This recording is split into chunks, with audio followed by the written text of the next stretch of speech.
Today, we are taking on something, Oh, well, something genuinely mind-bending. It's a framework that suggests you aren't just a passenger in your life, but you're actually the driver of your own reality. yeah, big one. It's a huge one. We're tackling the core concepts, the foundational steps from Reality Transurfing, steps 1 to 5 by Vadim Zeland. Yeah. And just to be clear, this is not your typical surface-level self-help. No, not at all. This is a really complex, systematic model for, well, for shaping reality. And our goal here is to try and turn this stack of pretty dense ideas into something you can actually grasp and use. Exactly. This deep dive is for you, the curious learner who wants to get to the heart of these profound and, let's be honest, sometimes really counterintuitive ideas and get there quickly. Right. We want you to have those aha moments. So we're focusing just on the fundamentals from those first 5 steps. Basically, rules of the game. Okay, so let's just jump right in at the deep end, because Zeland starts with this core paradox that completely reframes, well, everything. He says that reality operates like a waking, non-lucid dream. That analogy is, it's everything. It's the key. Think about it. When you're asleep and dreaming, but you don't know you're dreaming, you feel totally at the mercy of whatever's happening. Right? Totally. You're just reacting. You feel fear, you run, you panic. Exactly. And the book argues that most of our actions in our waking life are carried out in that exact same unconscious way. We think we're awake, but we're not lucid. So we're not really directing our reality. It just kind of happens to us. It just happens, and we feel dependent on all these external things, on fate or luck or what other people do, because we haven't woken up inside the dream of our own life. And if you feel powerless, you are powerless. You're basically giving that control away. Precisely. So the entire mission of transurfing is to make this waking dream lucid. It's about that moment of realization that you have the right, the inherent right, to choose your own path. It's the difference between just watching the movie of your life and actually jumping into the director's chair. You got it. And that sounds like a huge promise, I know. It does. How can the universe even accommodate this? This infinite capacity for choice? Which I think brings us to the structure of reality he lays out. He calls it the dual mirror. The dual mirror is the mechanism. It's how thought becomes, well, tangible. He says reality is fundamentally dual. There's the physical side, the world we can see and touch. Material realization. Right. And then there's the metaphysical side. But, and this is important, he doesn't treat the metaphysical as something imaginary or abstract. Yeah. It's an objective, almost measurable field. And that field is the alternatives space. Yes. The alternative space, you have to try and picture it as this colossal objective information database. It contains literally every possible version of life, an infinite number of potential events, timelines, he calls them lifelines, every script you can imagine. Wow. So everything that could possibly happen to you or anything you could ever want, it already exists there. It already exists, fully formed as a potential path. So creation isn't about making something from nothing. It's about selecting from a catalog. An infinite catalog, yeah. But then the question is, how does one of those possibilities get pulled out of the catalog and become, physically manifest right here in front of me? Right. And that's where material realization comes in. Our thought energy is what does the selecting. When you think, your thoughts transmit energy on a specific frequency. And that energy, it illuminates the corresponding sector in the alternative space. It lights it up. It lights it up, and that starts the process of drawing it out, of transforming it into physical reality. Our internal state is literally setting the frequency for the lifeline we tune into. Okay, but I have to push back on that immediately, because if that's true, why isn't my life just perfect? Yeah. I think about winning the lottery all the time, but the money doesn't just appear. And that is the most important mechanical point in the entire book. It's why so many people give up on visualization. Zeland says material realization is inert like tar. Inert like tar. It's slow. It's sticky. It takes time and patience for that illumination to solidify into the physical world. In a lucid dream, your intention is instant, right? You think of flying, you fly.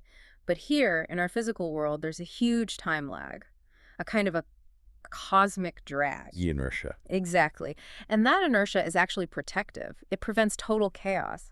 Imagine if every fleeting, angry thought you had became instantly real. Oh, that would be a disaster. It would. So this delay is a buffer, but it's also why we don't connect our thoughts to our reality. You visualize something, it doesn't show up for 6 months, you lose faith, and you change your order. So it's that moment of doubt during the time lag that cancels the whole thing. It kills the intention. And that sets the stage perfectly for the first big external challenge we all face when we're trying to hold a consistent frequency. Yeah. These things he calls pendulums. Okay, so we're all out here radiating thought energy. And if enough of us radiate the same thought energy, it creates something. What exactly are these pendulums? Pendulums are. They're invisible, but very real energy information structures. That's the term he uses. They get created whenever a group of people starts thinking in a similar way. So, like a political party? Or a corporation. A political party, a corporation, a sports team, a religion, even a fashion trend that only lasts a season. Once they're created, they start to evolve on their own. They become these almost parasitic entities that need to draw energy from the people who created them, their adherents. So they're not inherently good or evil then, they're just collective energy forms. That's right. He uses this great example of a school of fish. They're all individual fish, but the school moves and acts like a single organism. That collective synchronous movement, that's a stabilizing force of a pendulum. But their need for energy is where the trouble starts. That's where it gets destructive, because their primary drive is defined by what he calls the second law of the pendulum. They have to stabilize their own structure. They want to survive. They want to survive and grow. And to do that, they have to get more followers and make sure their current followers keep feeding them energy. So they essentially force people to become these small, interchangeable cogs in a big machine. And that robs you of your own free will to choose your lifeline. You get stuck in the pendulum script. You're trapped. And they need energy. And they have a preference. They prefer negative energy. Why negative? Why not joy or excitement? It's just a matter of efficiency, a better yield. Positive energy, like joy, it can be intense, but it's often fleeting, you know? You get a promotion, you're ecstatic for a day or two, then it just becomes your new normal. The energy output drops. But negative emotions. Negative emotions, fear, hate, resentment, anxiety, despair, they are voluminous and they are persistent. They can last for days, weeks, years. Yeah. A person stewing in anger or worry is a much more reliable power source for a pendulum than someone just enjoying a peaceful afternoon. That explains so much about the world. I mean, things like mass outrage online, that constant stream of frustration and anger, it's literally a feast for these energy structures. It's a banquet. And this is what fuels the US versus them principle. A destructive pendulum needs conflict to maximize that negative energy flow. So it actively works to turn its followers against opponents. It creates intense polarization. We are good, and they are evil. They're an existential threat. Exactly. And if you get sucked into that battle, you are spending all of your life's energy not on your own goals, but just on stabilizing the pendulum's existence. He says war is the ultimate, most horrific example of this. Pendulums battling for supremacy, using people as fuel. So how do we avoid getting sucked in? Because it feels like everything from the morning traffic to the news is a kind of pendulum bait. It is. The bait is anything that causes a strong emotional reaction, especially fear, hate, deep frustration. If you let something you despise, say, a political figure you can't stand consume your thoughts with negative emotion, you are investing your energy directly into that pendulum. And by doing that, you're attuning your own thought energy to that low frequency. You are. And the dual mirror then has no choice but to shift you to a lifeline where that thing you hate is abundant. It's everywhere. This is where the core transurfing defense comes in then. The only way to get rid of what you don't want is to stop thinking about it. That is the crucial shift. You cannot fight it. Fighting is feeding. You have to withdraw your attention, and critically, you must avoid responding to its provocations, which requires making a distinction between ignoring and avoiding. Okay, let's spend a minute on that because that sounds really subtle and honestly counterintuitive. What does avoiding something look like? Avoiding means you fully acknowledge the thing's presence and you actively spend energy to steer clear of it. Imagine you're desperately trying to avoid getting laid off. You spend all day worrying about it, secretly checking job boards, obsessing over every little thing your boss says. You're fighting it. You are constantly fighting the potential reality of unemployment. You've invited the unemployment pendulum right into your personal space, and you're feeding it a steady diet of your fear. Okay. So then what does ignoring it look like? Ignoring means you see the provocation, you recognize it's there, but you refuse to react emotionally. You just let it pass by with total indifference. In that layoff scenario, you'd stop worrying about the boss, and instead you'd pour all of your thought and energy into building a successful, exciting future for yourself. You focus only on the positive outcome you want. Only on that.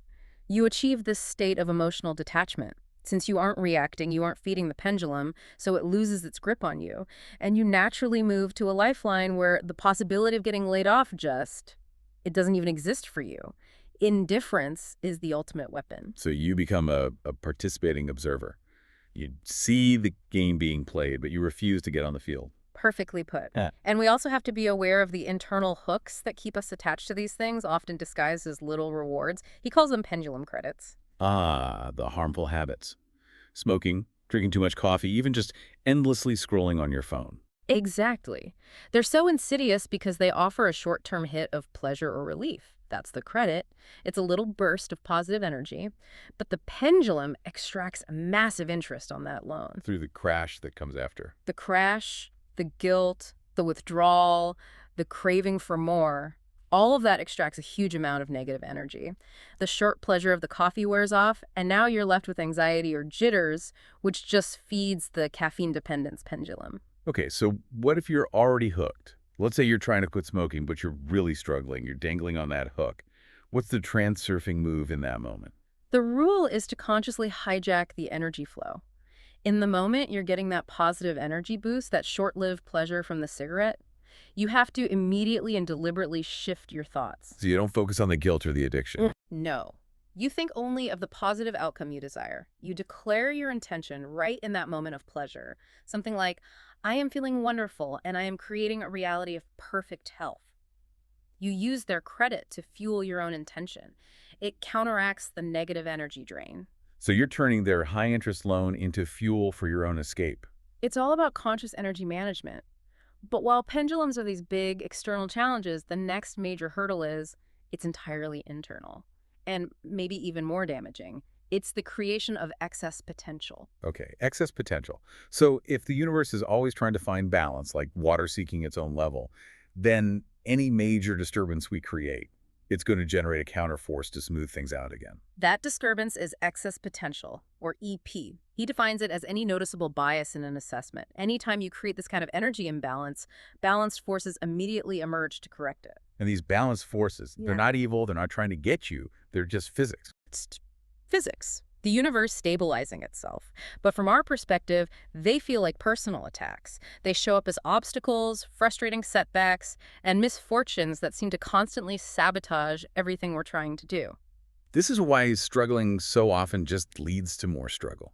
If you're fighting the world for your place under the sun, you're literally battling the laws of physics. And you will always lose that battle. The book is so clear about this. Prosperity is the norm. It requires minimum energy. Difficulties and struggle always come from an excessive expenditure of energy, from fighting imbalances that you yourself created. And the number one source of this EP is importance. Attributing excessive meaning to anything. Let's break down the two types he talks about, inner importance and outer importance. Okay, so inner importance, this is the internal stuff. Right. It's all about self-assertion. It's carrying around this deep belief that you are an important person who deserves a certain status, or you're obsessively trying to prove your own significance to yourself and everyone else. So how do those balanced forces react when they see someone acting like a very important person? They immediately try to knock them off their high horse. They will constantly create humbling situations, test your confidence, generate setbacks, all designed to bring that ego back down to zero. That feeling of having to fight tooth and nail for every single win, Yeah, that is often a sign of high inner importance. because the world is just mirroring your own conviction that you're lacking something you feel you deserve, so you have to struggle for it. Exactly. And the solution is, well, it's radical humility. It's realizing that no one is of any true importance. Not the CEO, not the janitor, not you. And yet, paradoxically, all the riches of life are still available to everyone. The moment you reduce that importance to zero, the pressure just releases. It vanishes. And you get the success or the respect you wanted the moment you stop the emotional battle to prove you deserve it. Okay, so that's inner importance. What about the second type? Outer importance. This is when you place excessive value on external things, status, reputation, possessions, or trying to achieve some impossible standard of perfection. Ah, the perfectionism trap. A huge trap. Striving for perfection generates immense EP because the very idea of perfect is subjective and distorted. If you attach overwhelming significance to a project being absolutely perfect, the balanced forces have to intervene to mess it up a little. They have to introduce a deviation to eliminate that energetic bias you've created. So the goal is to do your best work, but without that desperate attachment to a flawless outcome. Precisely. Do high-quality work, but let go of the obsession. Because perfectionists also tend to place those impossible demands on others, which just creates conflict and more EP. Right. Okay, so the next major source of EP has to do with relationships. Yeah. Idealization and dependent relationships. Yes. Idealizing the world or putting someone, a partner, a mentor, a child on a pedestal creates a huge amount of excess potential. When you inflate the value of someone or something way beyond its natural state, the balanced forces will inevitably come in to debunk the myth. And that leads to huge disappointment. Huge disillusionment or even the complete collapse of the relationship, which sounds particularly harsh when you apply it to love. Yeah. He implies that the kind of passionate, possessive love we see in movies is a huge source of EP. It is, because it's often mixed with possessiveness, dependence, fear of loss, Yeah. all of which create EP. If you idolize your partner and live in constant fear of losing them, the balanced forces will test that relationship, and often they'll cause the very thing you fear to happen. But then he introduces this concept of unconditional love, and he describes it as being dispassionate and unemotional. And I have to say, that just sounds wrong. Isn't dispassionate love just apathy? How can you have love without passion? It's a really challenging concept, and it's where his definitions are very different from our common understanding. He's not talking about apathy. He's talking about love without attachment and without expectation. Unconditional love, in this model, is admiration without worship. It's love without the need to possess. Because it's dispassionate, meaning it doesn't have that energetic bias of fear or control, it creates no EP. It just is. It allows the other person to exist freely without the weight of your expectations. It's pure acceptance. Okay, I see. It's about the energetic state, not the feeling itself. Okay. Moving on, the third source of EP is something we all do, and we often think we're being righteous when we do it, judging and criticizing. Oh, yeah. That natural human sense of justice can become really destructive when it turns into a habit. Constantly judging and criticizing others creates EP in your own energy field. Because when you blame someone, you're implicitly saying, I'm better than them, I would never do that. Which is a form of self-importance. It's a huge bias. It invites the balanced forces to come and humble you. And the truth is, we never have the full story. He says, if you'd lived their life with their experiences and pressures, you might have done something even worse. So the advice is just, abandon criticism and blame. Don't injure another person's self-esteem. Right, because all it does is polarize your own reality and invite consequences you don't need. Which brings us to the fourth source, and he says this one creates EP squared, guilt and self-reproach. Oh, this one's a biggie. It's tremendously destructive. A guilt complex is basically negative importance. The person who feels chronic guilt is a magnet for balanced forces. It often shows up as manipulators getting attached to you or constant self-sabotage. The guilt pendulum is so powerful because your heart and your mind are in total agreement that you deserve to be punished. So positive bias, like pride, attracts punishment. And negative bias, like guilt, also attracts punishment. The universe just wants the books balanced. That's all it wants. And you can't get rid of it by just apologizing or trying to do good deeds. The only way out is profound self-acceptance. You have to accept yourself exactly as you are. You have to allow yourself the luxury of having flaws. The moment you stop fighting yourself, the balanced forces that were drawn to your guilt they dissipate. They have nothing to latch onto. And all that energy you were wasting is now free to be used to actually steer your reality. Okay, so if we've managed to neutralize the pendulums and reduce all this internal EP, we're finally ready to actually take the wheel. And the steering mechanism is all about the difference between inner intention and outer intention. Right. Inner intention is what we're all used to. It's the resolve to act directly on the world. I'm going to lift this cup. I'm going to work harder. I'm going to convince this person. It's about direct effort. And it's limited by your own strength and resources. It's the fly beating itself against the window pane. Exactly. It's frantic, exhausting, and often gets you nowhere. Outer intention, on the other hand, it's metaphysical. It's the resolve for the external world to meet you halfway. Its circumstances just aligning. Things just line up. The goal seems to manifest itself without your direct, strenuous struggle. It's elusive, it's quiet, and it works completely outside of logic. It lets your inner intention, which is now attuned to the right frequency, work without being hindered. The fly just notices the windows open a few feet away and flies right through. But the mind hates this, doesn't it?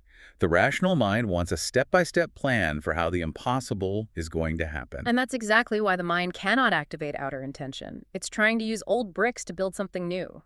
Outer intention operates through the alternative space, which our rational, experience-based minds can't access. Zeland claims this is ancient knowledge, that it's how things like the pyramids were built. Yeah, we've just forgotten how to use it. Our ability has atrophied, and transurfing is the manual to reawaken it. This power is unlocked by understanding the freedom of choice and the will to have. So the alternative space already has everything we need. Choice is unconditional. But we get stuck in just wanting things. We get stuck in desire, and desire is a problem because it leads to this painful hankering, which is rooted in a feeling of lack. The energy of, I wish I had that, is really the energy of, I don't have that. Which is a huge imbalance. It signals scarcity and whips up balanced forces. Precisely. The core requirement is not desire, but the will to have. And this is a dispassionate, unemotional intention to simply take what is unquestionably yours. You do it as calmly as you'd go get your mail from the mailbox. A quiet confidence. That's it. You don't have to battle for it. You just have to give yourself permission to have it. He says people who are born with millions already have this. They don't question their right to be wealthy. They just are. For the rest of us, we have to consciously grant ourselves that permission. Okay, so I set my outer intention for a goal. My mind is immediately going to start worrying about how it's going to happen. This brings us to coordination and the alternatives flow. Coordination is about trusting that the universe is actually on your side. Prosperity and ease are the norm. You have to learn to go with the path of least resistance. The problems start when you cling rigidly to your own detailed script of how the goal should be achieved. So the world starts offering you these weird, unexpected opportunities that aren't in your plan. And the mind panics. It insists on sticking to its original, safe, logical plan. But that unexpected detour might be the only way to the goal. You have to let go of the need for things to happen exactly as you planned. You have to trust the flow, even if it looks like it's going the wrong way. You do, because the means are often mysterious. If your mind sees a weird scenario unfolding and hits the alarm bell, you'll start taking action to force things back onto your script, and in doing so, you'll hinder the actual realization. And what if that flow presents a huge setback? Something that seems undeniably negative. That's when we need to use reality inversion. Yes, reality inversion is crucial for stopping a negative spiral. Every single event, good or bad, has two branches leading away from it. A favorable one and an unfavorable one. And your choice of how you relate to that event determines which branch you move on to. So I miss my flight. My first reaction is anger, frustration. Which immediately puts you on the negative realization branch. And things will just get worse from there. Reality inversion is when you consciously name that failure a success.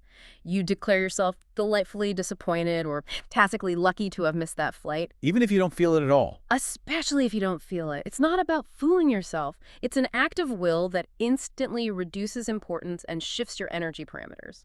The world mirror has to comply. It says, whatever you wish, my dear.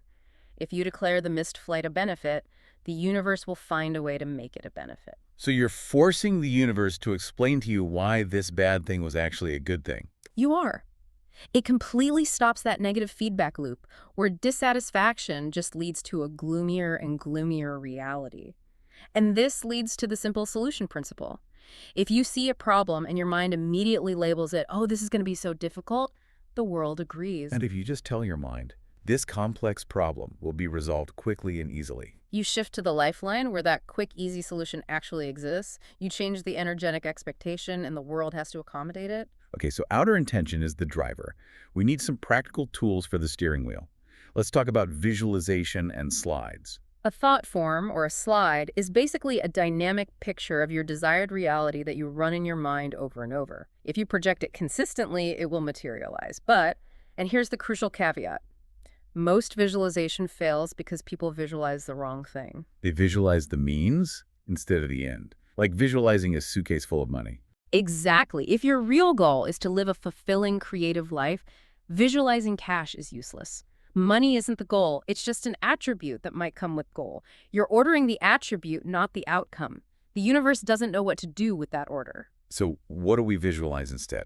The end state or the process? You focus on the tangible feeling of the goal already being achieved. If the goal is a beautiful home, you visualize the feeling of sitting by the fire, you hear the rain on the roof, you smell the wood smoke, you feel the comfort and the security. You're not just watching a movie, you are living in the slide. It has to be a full sensory experience. Picture, sound, feeling, everything. You're simulating the future reality so perfectly that your energy field matches that reality right now. And beyond specific slides for goals, there's the broader idea of just maintaining a positive background frequency. He calls it the reality amalgam. That's maintaining an unchanging, favorable hue to your world. Yeah, it's the constant background assumption that you are safe and supported. The formula is just persistently affirming that the world takes care of your welfare and that everything is going wonderfully. Because the world is a mirror.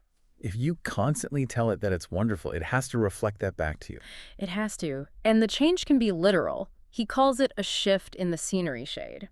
When you really transform your reality layer, you might see subtle but real changes in the world, like a clock that's been stopped for years suddenly starts ticking again. Wow. Or an appliance that was always breaking suddenly works perfectly. It's physical confirmation that the energy parameters of your world have actually changed. And we can reinforce this with soundbite slides, which are basically affirmations. Right. But they have to be stated in the present tense. I feel comfortable. I am successful. Everything is going wonderfully. If you say, everything will be fine, you're locking your desire perpetually in the future. The oasis will always be just over the next dune. You have to set the energy parameters of already having it. Always. And all of these tools, they require this deep internal synchronization, which brings us to the crucial difference between the rational mind and the intuitive heart, or what he calls the frail. The soul. The soul, yeah.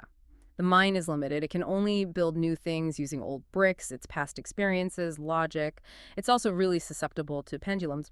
But the heart, the frail, that's your unique, inimitable essence. It's connected directly to the alternative space. It's the source of truly original ideas, masterpieces, things the rational mind could never come up with on its own. So if I try to copy someone else's path to success step by step, that's just my mind chasing standards. And it will only ever lead to a pale imitation, a parody. Every soul has its own unique star sector in the alternative space, a path where it can be magnificent.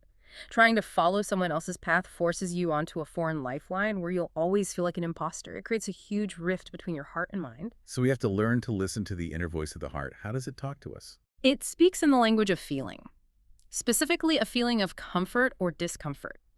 If a goal is truly yours, if it's aligned with your unique path, just thinking about it will feel comfortable and joyful. You might feel some shyness or inhibition, sure, but underneath that, there's a feeling of rightness. And the warning sign is inner tension. Yes. That feeling of oppression, strain, anxiety, or like you're being forced to do something, that means the goal is foreign. It's been imposed on you by a pendulum or by your own mind. The mind might try to justify it as being practical or responsible, but the soul always knows what it does not want. And if that feeling of tension doesn't go away, You have to dump the goal boldly. That's his phrase. Continuing to struggle for a foreign goal is the very definition of being a slave to a pendulum. this is all about finding your true goals then. It is. First, you have to figure out what you truly desire and ignore your mind's objections about how impossible it is. The how will present itself later. Then you test that goal with the comfort metric. True goals always work for you. They feel light. They don't feel like a struggle. And sometimes the key of that unique path is hidden in the very things we've been criticized for. Absolutely. The book suggests that your weirdest quirks, the things you were maybe made fun of for being a clown, being overly dramatic, that can be the very key that unlocks your right door. If you do some silly thing willingly and it feels easy and natural, there's a purpose to it because it's aligned with your frail. So we have the tools, we've dealt with EP, we know how to find our goals, but all of this requires constant waking up and awareness. Yeah. We have to stay out of that non-lucid dream state. Waking up is about switching roles. You go from being the puppet, just reacting to things, to being the participating observer. You're still in the game of life, but you're also detached from it. You're vigilant and aware of your own thoughts and emotional reactions. How do you practice that without just getting exhausted by constantly self-monitoring? It's about controlling the flow of your thoughts.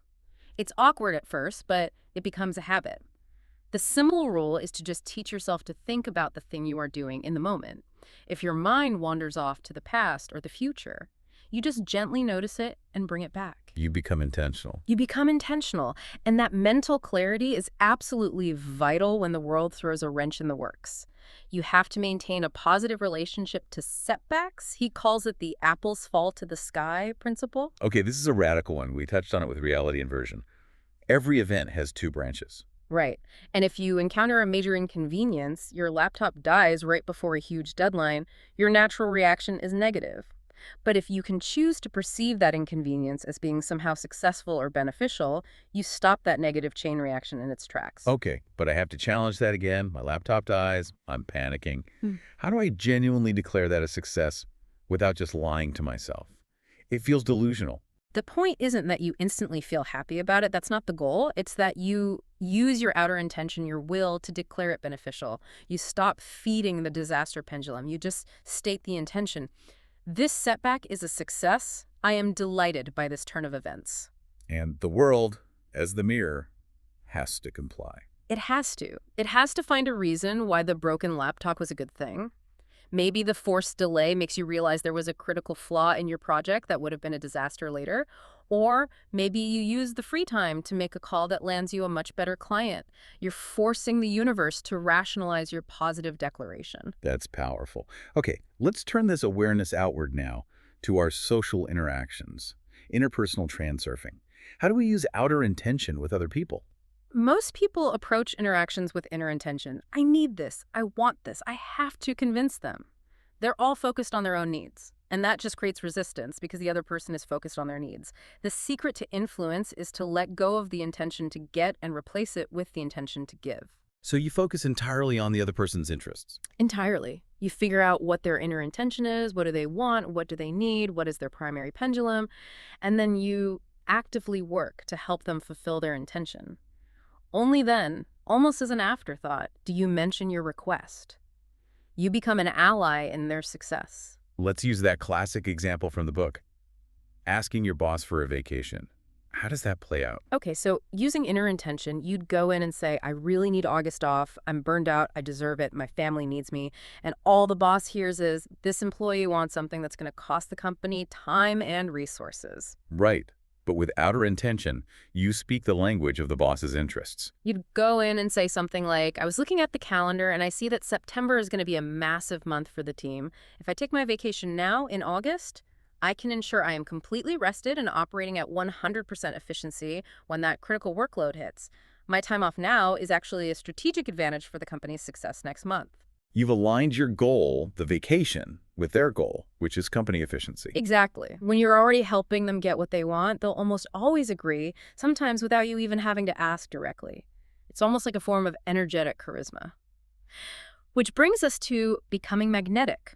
Oh, what's that? People are just naturally drawn to sources of positive, abundant energy.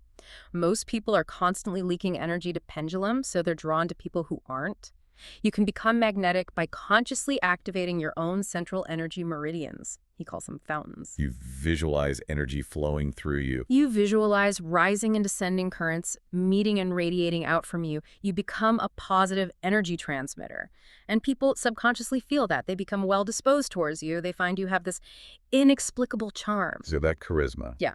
It's really just energetic abundance. That's all it is. And finally, let's just solidify how all these internal shifts actually show up in the outside world by moving along lifelines. Right. So every time we shift our relationship to reality by reducing EP, ignoring pendulums, we're changing the frequency of our thought energy. And that constantly shifts the material layer of your world to a different lifeline with a totally different script.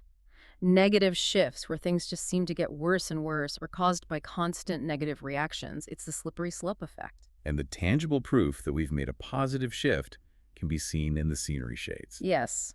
When you shift to a substantially different, purer lifeline, the changes in the scenery, the environment, the people, the general atmosphere will manifest. He says if you compare photos of yourself from a time of intense struggle with one from a time of high flow, you'll often see a literal difference in the hue of the world around you. And like we said before, the most concrete proof is those subtle material changes. Precisely. If you were on a muddy lifeline where balanced forces were constantly active, you'd have all these chronic minor problems. The car is always acting up. The plumbing is always leaking.